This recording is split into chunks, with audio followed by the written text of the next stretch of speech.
सोलापूर जिल्ह्यातल्या एका गावामध्ये राहणारी एक तरुणी होती। तिच्या आणि तिच्या आईवडिलाचं जमत नसल्यामुळं ती तिच्या आजोबांकडे राहत होती। मग आजोबाकडे राहत असताना त्या ठिकाणी तिचे जे आजोबा आहेत ते कारखान्यामध्ये काम करत होते, घराचा उदरनिर्वाह करत होते आणि आपल्या नातीला सुद्धा सांभाळत होते।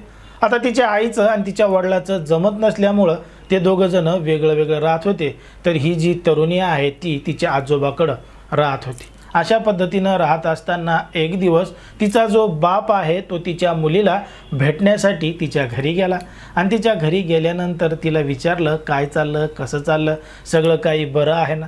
आता बापाला पाहून पोरगीसुद्धा खुश झाली, सगळं बरोबर आहे, ओके आहे असं म्हणू लागले। बाप तिच्या जवळ आला, तिला बोलू लागला।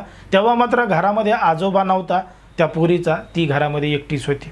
मग बाप जवळ आला आणि तिच्या पोरीला म्हणला, मी तुझ्यासाठी नवीन ड्रेस आणला आहे, हा ड्रेस मला घालून दाखव। आता नवीन ड्रेस घालून दाखव असं जेव्हा बापानं सांगितलं तेव्हा त्या पोरीनं त्याला विरोध केला आणि मी तुम्हाला हा ड्रेस घालून दाखवत नाही असं थेटपणानं सांगितलं। कारण की बाप तिला त्याच्यासमोरच ड्रेस बदल असं म्हणत होता। मग तसं म्हणल्यानंतर ठीक आहे बरं जाऊ दे म्हणे, माझं अंग मोठ्या प्रमाणात दुखतंय असं म्हणून त्यानं घराचं दार लावलं, कडी लावली, घरामध्ये अंथरूण टाकलं आणि त्या अंथरुणावर तो झोपला आणि त्याच्याच पोरीला म्हणला माझे हातपाय दाब, माझी पाठ दाब। त्यानं स्वतःचे सगळे कपडे काढले आणि त्या पोरीला त्याचे हातपाय दाबावं लावले। ती पोरगी त्याचे हातपाय दाबत असतानाच त्यानं तिला जोरदार पकडलं आणि घडलं एक धक्कादायक प्रकरण, धक्कादायक घटना। नेमकं काय आहे संपूर्ण प्रकरण, कुठं घडली ही घटना हे आपलं अगदी सविस्तरपणे बघायचं आहे। पण जर तुम्ही अजूनही आपलं चॅनल सबस्क्राईब केलं नसेल तर लगेचच सबस्क्राईब करून घ्या आणि बाजूला असणाऱ्या बेल नोटिफिकेशनला सुद्धा ऑन करायला विसरू नका। आता ही जी संपूर्ण घडलेली घटना आहे ती आहे सोलापूर जिल्ह्यातील मोहोळ तालुक्यातील मंगळवेढा पोलीस ठाण्याच्या हद्दीमध्ये घडलेली संपूर्ण घटना आहे। आणि या ठिकाणी या परिसरामध्ये राहणारी एक तरुणी आहे, त्या तरुणीचं वय 18 वर्षापेक्षा कमी आहे आणि ती तिच्या आजोबाच्या घरी राहत होती। कारण की तिच्या आईचं आणि तिच्या वडिलांचं या दोन नवरा बायकोंचं एकमेकांसोबत जमत नव्हतं। मागच्या 10 वर्षांपासून त्यांच्यामध्ये अशाच पद्धतीनं वाद होते, म्हणून ही पोरगी त्या आजोबांकडे राहत होती।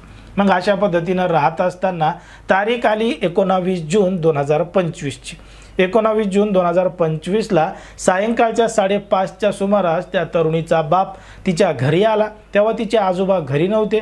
मग तो आला, त्यानं ड्रेस आणला, मुलीला म्हणे हा ड्रेस मला बदलून दाखव। तिने त्याला विरोध केला आणि ते म्हणला माझे हातपाय दाब, माझं अंग मोठ्या प्रमाणात दुखतोय। मग बाप या ठिकाणी आल्यामुळं हातपाय दाब असं म्हणतोय म्हणून त्या पोरीनं बापाचे हातपाय दाबायला सुरुवात केली आणि हातपाय दाबत असताना त्यानं पोरगी जवळ वळली, तिला मिठी मारली, तिच्या शरीरावरचे कपडे काढले आणि तिच्यासोबत त्यानं नको ते कृत्य केलं। तिनं आरडाओरडा करण्याचा प्रयत्न केला पण मात्र यानं तिला जीवे मारण्याची धमकी दिली आणि कोणालाही काही सांगू नको अशी धमकी देऊन तिच्यासोबत नको ते कृत्य केलं। नको ते कृत्य केल्यानंतर त्या तरुणीनं, त्या पोरीनं तिच्या बापाच्या हाताला जोरदार चावा घेतला पण मात्र तरीसुद्धा त्यानं सोडलं नाही, कारण की त्याच्या ताकदीपुढं तिची ताकद काहीही नव्हती। असं सगळं घडल्यानंतर त्याचं त्या ठिकाणी समाधान झाल्यानंतर त्या पोरीनं त्या ठिकाणाहून पळ काढला, घराच्या बाहेर गेली आणि बाहेरून घराची कडी लावली आणि कडी लावल्यानंतर तिनं थेट त्या ठिकाणचं मंगळवेढा पोलीस स्टेशन गाठलं आणि रात्री 8:30च्या सुमारास ती मंगळवेढा पोलीस ठाण्यामध्ये पोहोचली आणि पोहोचल्यानंतर घडलेलं संपूर्ण प्रकरण पोलिसांना सांगितलं। पोलिसांनी या संपूर्ण प्रकरणाची गांभीर्याने दखल घेतली आणि दखल घेतल्यानंतर तो जो आरोपी बाप आहे त्याच्यावर कायदेशीर कारवाई केली।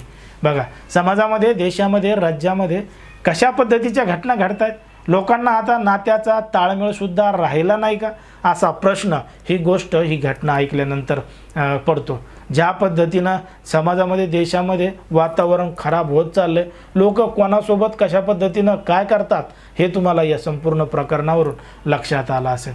कोणाच्याही भावना दुखवणं, कोणाचंही मन दुखवणं हा आपला उद्देश नाही। समाजामध्ये जे घडतंय तेच सांगण्याचं काम आपण ठिकाणी करत असतो। त्यामुळं असे जे गुन्हेगार आहेत, असे जे आरोपी आहेत, अशांसोबत नेमकं काय केलं पाहिजे, तुम्हाला काय वाटतं हे अगदी स्पष्टपणे कमेंटमध्ये सांगा आणि अशाच पद्धतीचे नवनवीन व्हिडिओ पाहण्यासाठी आपल्या चॅनलला लगेच सबस्क्राईब करा.